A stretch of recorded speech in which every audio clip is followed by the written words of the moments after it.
So there's this idea floating around, Donald Trump potentially rebuilding and reopening Alcatraz prison. Yeah, and it's quite something. What's really interesting, I think, is how it seems to fit into a broader pattern. You mean the focus on like the visuals, the optics of things? Exactly. Think about the talk around a new DC football stadium. Mm. The emphasis, particularly from Trump, seemed very much on, how it looked. Oh, right, the gorgeous aspect. He Yeah, even said his life was based on sights, didn't he? he did. And that really puts this Alcatraz proposal into a certain light, wouldn't you say? Definitely. It wasn't just the stadium either. Remember the idea for that big military parade? Uh-huh. Huge focus on the visual grandeur, the spectacle of it all. And the cost seemed almost secondary, didn't it? Compared to wanting this, really impressive display. Precisely. Which brings us back to Alcatraz. We have to remember why it closed in the first place. It was the cost, right, back in the 60s. Absolutely. Running an island prison, getting supplies out there, Yeah. security. It was just incredibly expensive, prohibitively so. So proposing to reopen it now, I mean, the first question has to be about the money, the practicality. Right, and reports suggest rebuilding could be, over $200 million? Yeah, and maybe $60 million a year just to operate it, which is funny because, Funny how. well, apparently the site already brings in roughly that much revenue just from tourism and things. Ah, okay. So that suggests pretty strongly, actually, that this isn't really about making money or even maybe practical prison needs. Seems unlikely, yeah. So what is it about then? Well, this leads us towards the symbolism.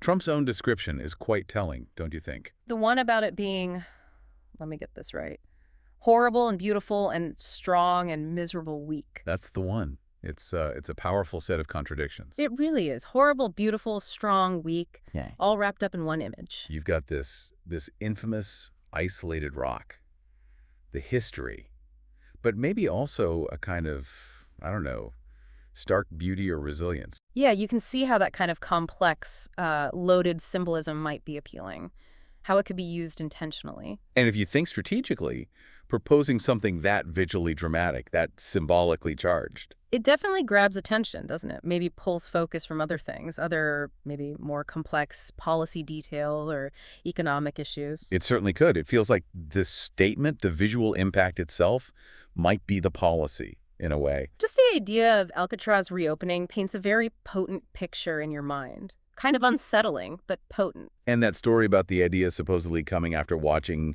Escape from Alcatraz. Right, I heard that too. It adds another layer, doesn't it? Sort of impulsive, based on a visual. It does make you wonder, about the depth of thought behind some of these proposals. If a movie can spark something like this. What kind of analysis follows? Exactly. How much deliberation really goes into it? So when you strip it all back, what are we looking at? Yeah. Based on everything we've discussed. It seems the main driver here isn't the practical stuff, not the cost, not necessarily filling a specific need. It feels much more about the statement it makes, the visual, the symbol, just the sheer, idea of bringing Alcatraz back online. The spectacle of it all.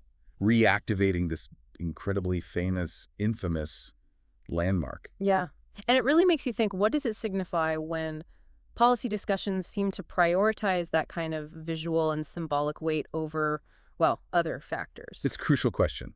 When you see this pattern, this consistent leaning toward how things look and what they represent. It forces you to ask about the real priorities, the decision-making process underneath it all. Definitely food for thought.